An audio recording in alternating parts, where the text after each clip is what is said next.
movie takes place in another time and another place with unbelievable visual and special effects. The Matrix is a science fiction film, but it's also an action-adventure film.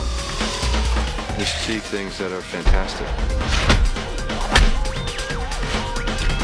And you say, well, wait a second, that's impossible. Freeze it. When they explained to me the kind of movie that they were trying to make, I got really fired up about it because nobody's made this kind of movie before. It's synthesizing evolution, acting in the construct, giving flesh to a cartoon, soul to a machine. The movie takes place somewhere in the distant future. It is a time when computers rule the world. You have a world of people who believe they're real, but actually they're not. They're living inside a computer program, and there are a number of other people within that who are trying to liberate those people from their captivities. It's about the idea of we take everything for granted. And then other times it feels like it's about hope and love and belief. It's about robots versus kung fu. And there's some crazy action.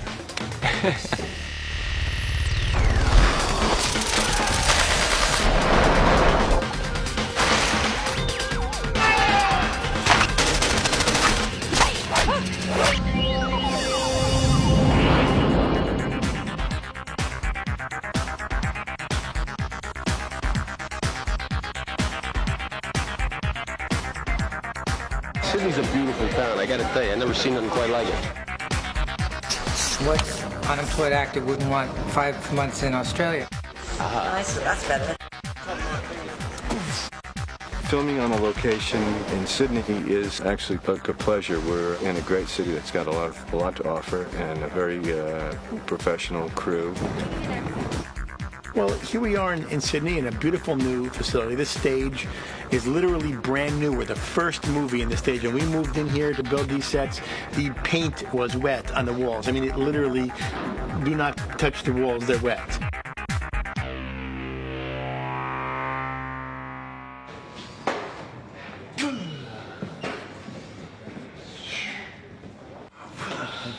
Powder all backlit.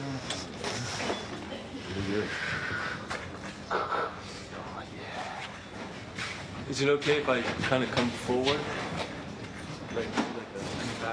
It's always a difficult thing to ask anybody where do you get your ideas from. Nobody knows. They just sort of happen. A friend of ours asked us to come up with a concept for a comic book. We liked kung fu movies. We like Japanimation. We like, John Woo K. movies. Dick and books that are, science fiction that is about the sort of nature of reality. You've been living in a dream world, Neo. This is the world as it exists today.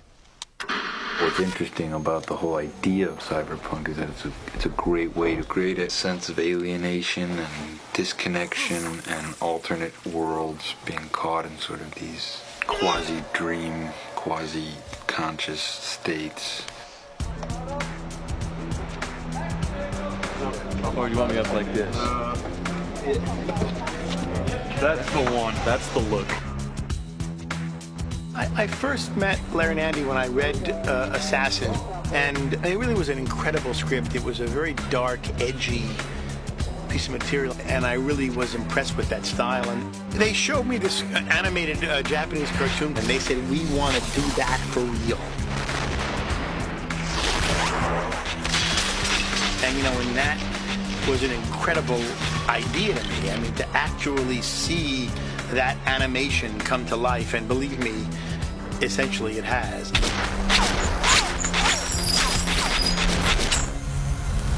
We've had our eye on you for some time now, Mr. Anderson.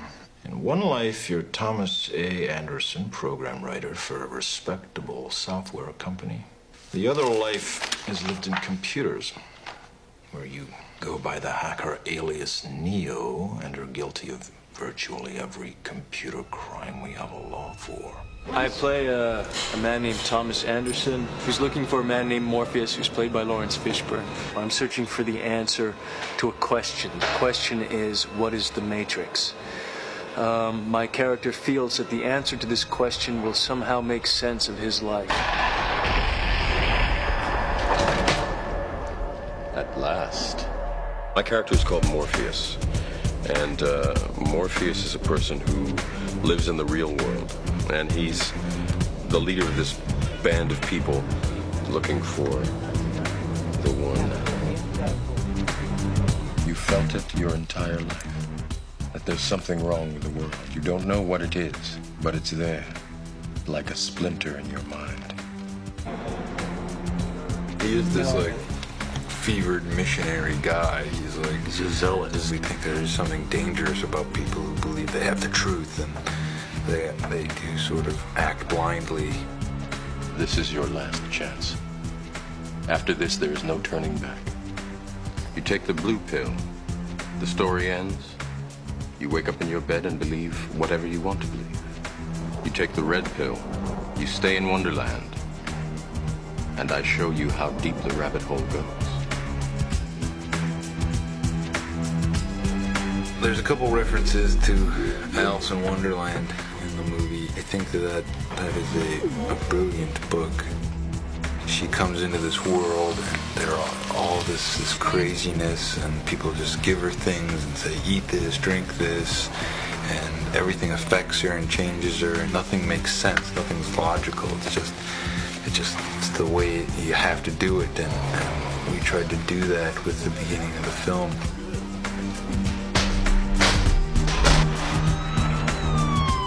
The thing that I love about Trinity is that I'm portraying someone who's really, really strong and who has a real mission and a real purpose. Can you fly that thing? Not yet. Operator. Tank, I need a pilot program for a B-212 helicopter. She's a warrior, yet I don't think that she's lost being a woman.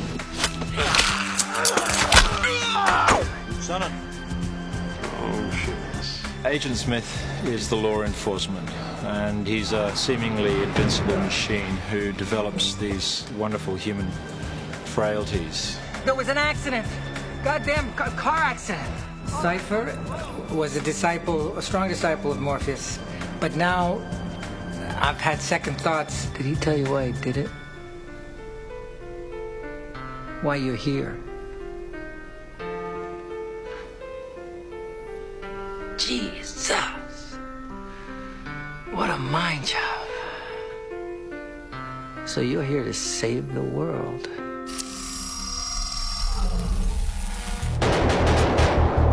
You go from the 150 to... Speaking about Larry and Andy together as a pair, as a team of writers, I liken them to the Brothers Grimm.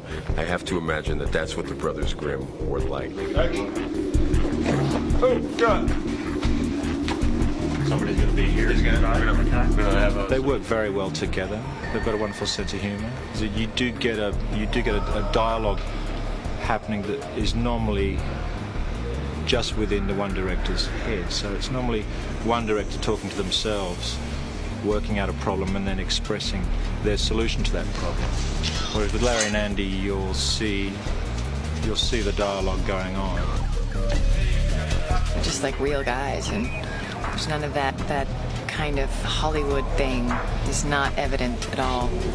You know, they're from Chicago, you know. They wear shorts, they wear baseball hats, they watch basketball games, they love movies, they love, you know, they get so excited. There's nothing greater than doing a scene for them and for them to get excited. One day, I will no longer just be a computer nerd. I will be a superhero. They seek and search for clarity. They're very thoughtful, and yet they're very. They have a wonderful sense of humor.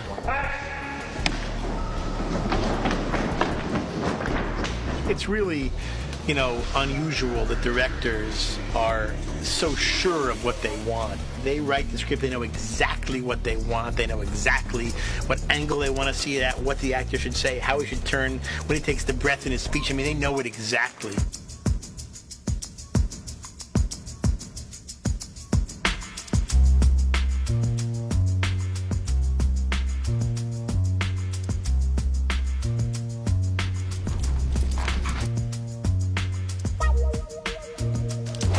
brothers had storyboards of fight sequences that they wanted to see, certain punches and kicks and flips that they wanted to see.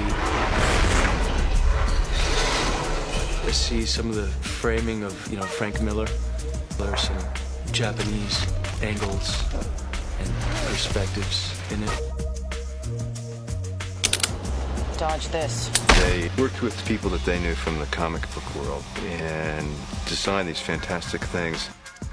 We went into the first Warner Brothers story meeting, and they said, "Okay, now we know we've bought something cool.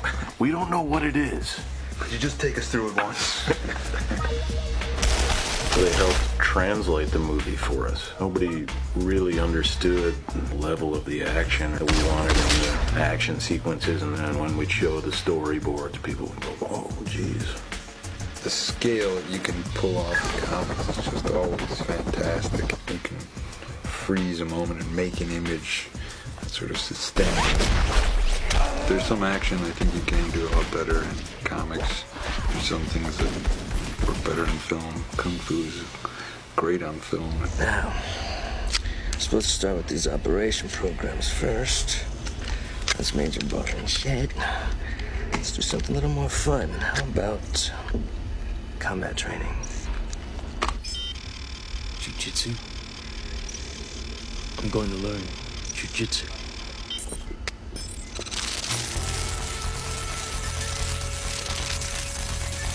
And action!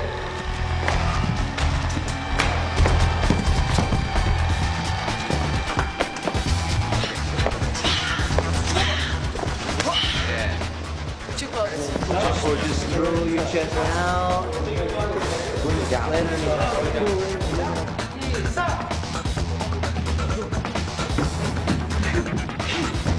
We wanted to do the action differently, and one of the things that we love about Hong Kong action is the way that they shoot fight scenes with long takes and wider angles. But they also do this wire work, which is, it's very fluid, and people, fly around and jump incredibly. It's very balletic, and everybody has like superhuman and supernatural grace. We wanted to bring that kind of wire work to our movie.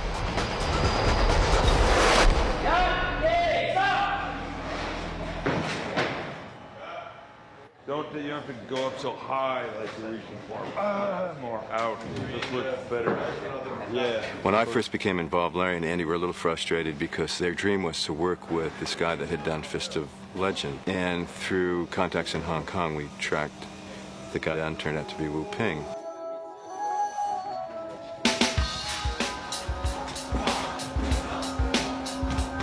Wu Ping rocks. He's one of the best. We love his movies. We've been watching them for years.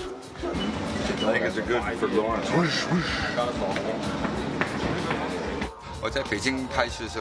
He said, I really don't know how they got my number and about me. All that he knew is he was in Beijing making a movie and got a call from Hong Kong saying that the two brothers were really interested in talking to him. He said, I'm very busy, I don't have the time. And then the call came again. He read the script and he thought that script was a very brilliant script. So he decided that he should do it. One of the incredible experiences on this movie, and unlike any other movie I've done, is that our four leads spent 3 or 4 months training with Wu Ping and his Hong Kong stunt team.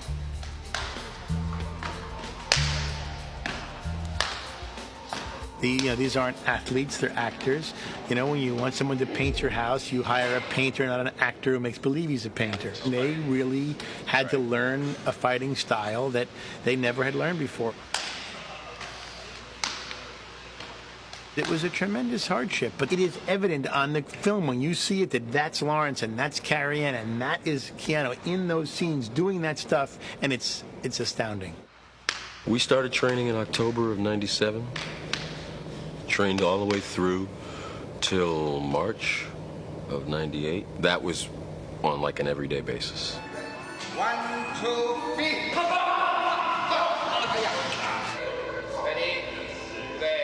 It was a very involving, exhausting process, which I initially thought we were going to be doing kung fu for maybe 4 or 5 weeks, or something like that. And it ended up being months and months of training. The interesting thing is in the challenge. And the challenge is how we can make these people look as though they know they are born with the skills. We all sort of have our own person that is sort of our teacher. And my teacher's name is Ma Dai. He really held my hand in the beginning and was very hard on me at the same time. Chu is Keanu's main guy, and Chu doesn't speak any English. Then we have Dion, who oversees all of us, and he speaks better English than the rest of the guys. And he sort of our go-between Wo Ping and us.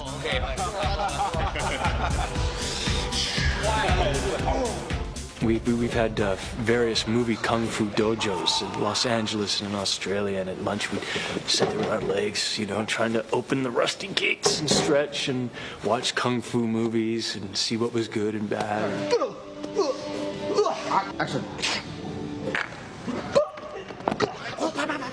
I really didn't know if I would be able to do what they were asking me to do. I was going every day and getting on the wires and being lifted up just to get the feeling of being lifted up on the wire, and then, you know, practicing sort of getting up the wall and then having the wall padded and then going along the padded wall and then them taking the pad off and me being terrified. Like, I couldn't do the wire that day, the day they took the pads off the wall, because I was so afraid.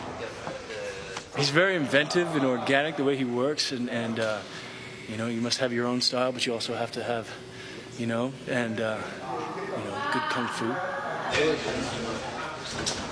Initially, I think Wu Ping and the wire team, they took us on and thought we were useless, which we were, hopeless at kung fu.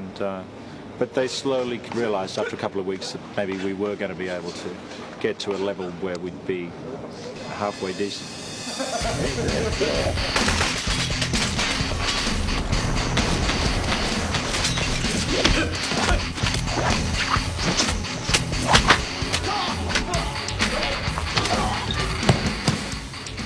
It was really intense, but it was a lot of fun. And again, it's the kind of thing that you very rarely get an opportunity to do something like this. I mean, I feel incredibly blessed to have worked with Wu Ping and his team. Okay, so what do you need? Guns. Lots of guns.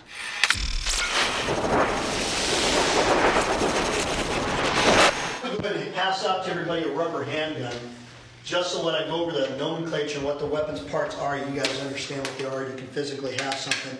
And these are 100% safe. Turn! Kill! Everybody pick up your weapon and hold it with 2 hands and put it out in front of you. Almost everybody has a great position. He tried to, not do guns the way they're always done. Just a couple rounds. Now the gun's supposed to be at each other's. What are we doing? Directors! Yes. Okay. I tried to make it kind of funny. Would you please remove any metallic items you're carrying? Keys, loose change?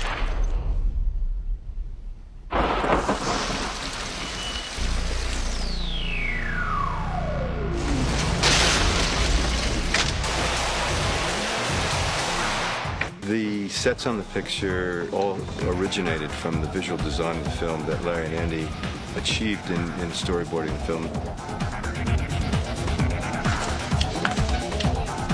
They were executed by and built and designed by Owen Patterson, who's our production designer. This film is sort of full of many, many details.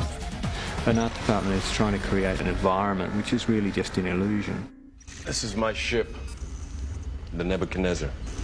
This is the main deck. And we're trying to use contemporary technology in a sort of slightly retro fashion, and something that looks a little bit different to your archetype sort of spaceship. we've sort of fallen back a great deal onto, and utilised, as Larry and Andy wanted us to do, a lot of Jeff Darrow's drawings, which were the original conceptual thing. But we're trying to sort of promote that idea of a reality that isn't real. You'll look at it and go, oh, it's a real place, but there are these illusions sort of within it.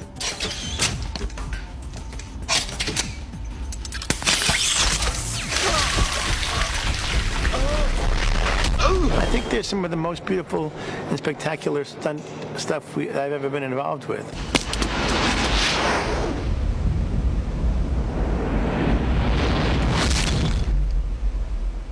Whoa. There's style and visual effects in these action sequences that has not ever been seen before.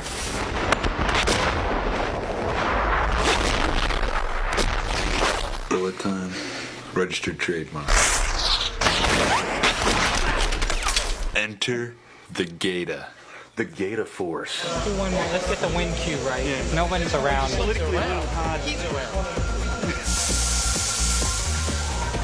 you might want to spin around and face the subject at hand.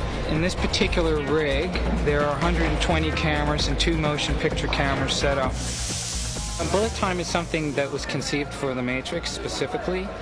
But I think it's the byproduct of the directors observing technology, and then they ask the right question at the right time. That's the money cam at the end, that last one where the bullet is basically going to come over your head. I could shoot the same exact stunt several times over.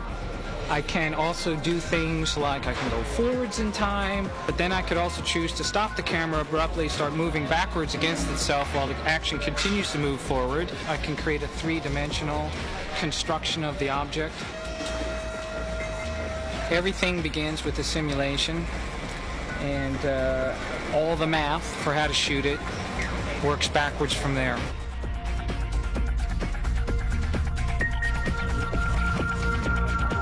These guys have a lot of specific notions about the worlds that they're creating. Well, they're pretty over the top in terms of what they want. You're allowed to do things, break the rules that you wouldn't normally do. We're changing speeds left, right, and center. We're going to slow motion to high speed, jump cutting, crossing the line. Everything's going in there.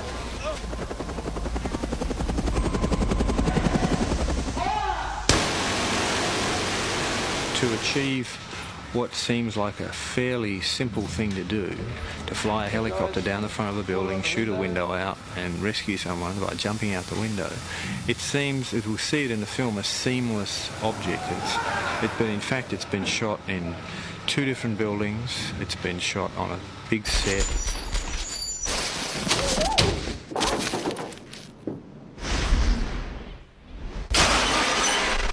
Figure out how to make that scene work. We wanted the glass to explode in sort of an ever-expanding circle, and to actually figure out how to make the glass do that, what glass to use. It probably took 3 months of heavy-duty research.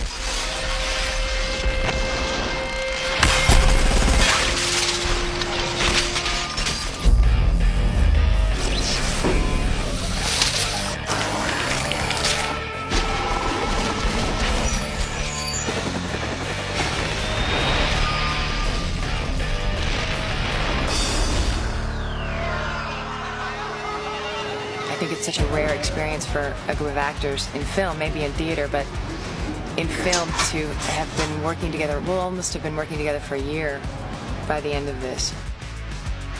So it's great kind of melding of heart and soul and spirit and action. And working in a film of this magnitude has been an enormous eye-opener for me.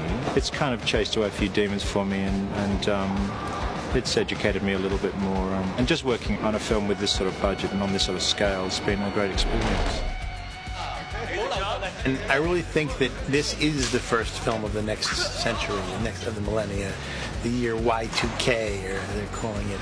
It is monumental. I think it is. It's groundbreaking. I think it's something people have never seen before, and it's going to take people's breath away. And I think that, you know, there are going to be a lot of films that are going to kind of be disciples of this movie. And I think Andy and Larry are going to start a new visual style that, will be very, well known and well remembered.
are they?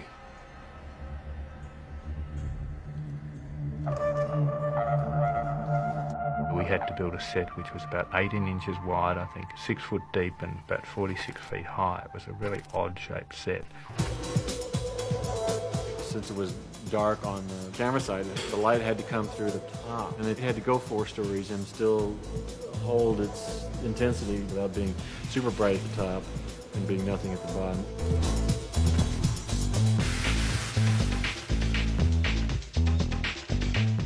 As they get lower, more and more lights come on, so that it looks like it's the same light, but it's actually intensifying enormously. Go!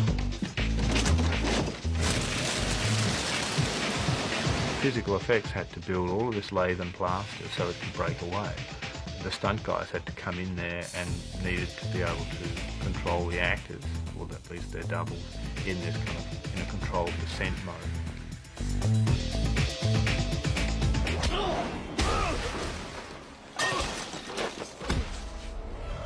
The fight in the bathroom is much scrappier than any of the other fights because it's in a confined space. We built a very basic flat-edge set, and then Wu Ping and his team went in there and rehearsed it. And it started off at one size, and eventually it was kind of like half the size. And they just rehearsed in it and figured out what they wanted. So it was a much more brutal Western-style fight, if you like.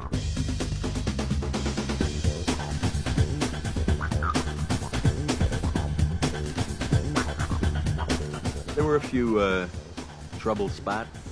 I have allergies, and it was in a warehouse, and it was really dusty. They kept putting the power dust on us, that white stuff that they covered me with. So I was sneezing uncontrollably. I remember changing camera angles a little bit. At one stage, we had to change a few little bits of the fight. I had to block a shot from Lawrence. Hugo's punching Lawrence's fist as he's trying to throw a punch. He steps and punches the punch. And it was very split-second timing. They did it a couple times, and then it was the third take. Wham! They hit fists, and you heard this like sort of crack, snapple crack. It was just like, I'm sorry. I thought I'd broken my wrist one day, and it blew up, and so lots of little things like that. It was actually all right in the end. I think I hit Hugo in the chest at some point. And I got kicked in the ribs, and both my ribs were cracked. But that was something, again, I didn't discover some way down the track. But it was a kind of dirty, you know, dirty fight.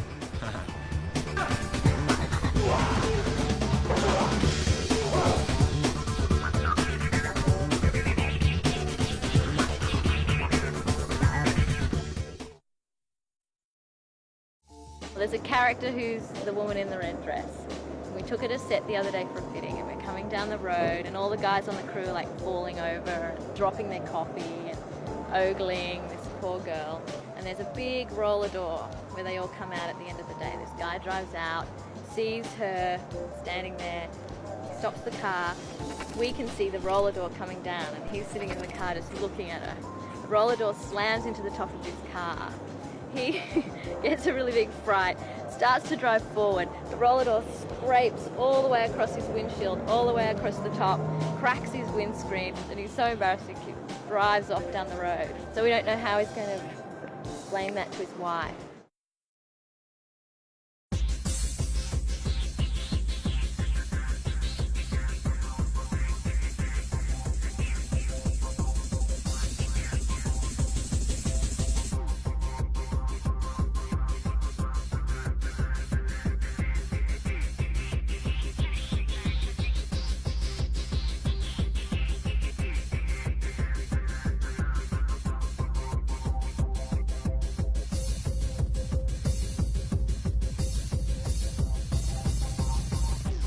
Get me the hell out of here! Got a patch on an old exit, Wabash and Lake. Help! Need a little help. Made him do 22 takes of that. What would be the right gesture? Is he looking, or is he just waiting to see if the agents are coming? Cut! My hands suck.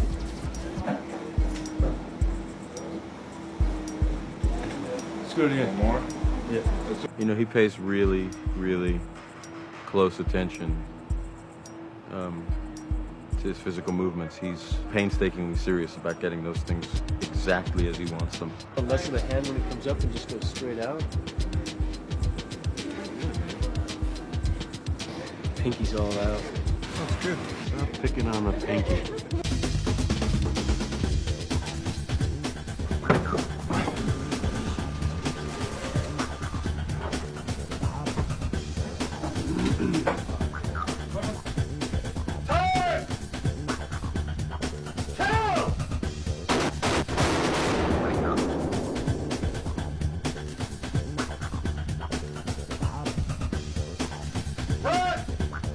Yeah. You always say cut.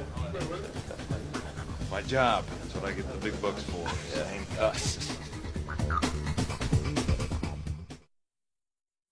Agent Smith starts to develop some very human qualities that ultimately brings him down.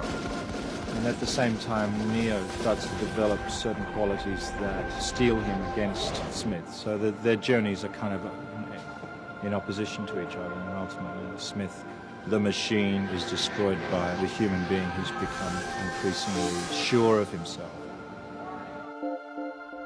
There's more to it than just basically the vanquishing of the foe. Similar journeys, climaxes, and that sort of merging moment. Oh, well, very early on in training, in fact on day 2, I thought I'd done something to my leg.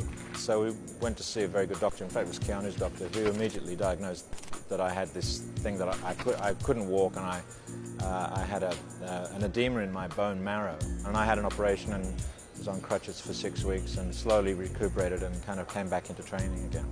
It's funny because he had the hip and I had the neck. So it became how's the hip and how's the neck. This isn't a dojo, it's a hospital, it's a trauma. You're doing it thinking you liked that little bit of pain. No, it was no pain at all. Was that general? It was local? Spinal. Spinal, okay. So I watched the whole thing. You saw them? Yeah, I watched the operation. Ew! That man is crazy. Because you can't feel a thing. So it's like someone just doing this thing to this leg. It's not part of It's you. not yours. They were lifting my leg up and I was going, that's my leg, but I can't feel it.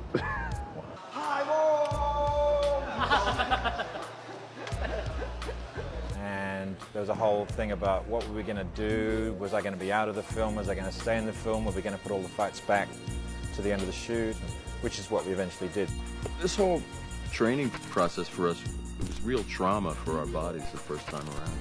And I think that was just Hugo's body's way of responding to it.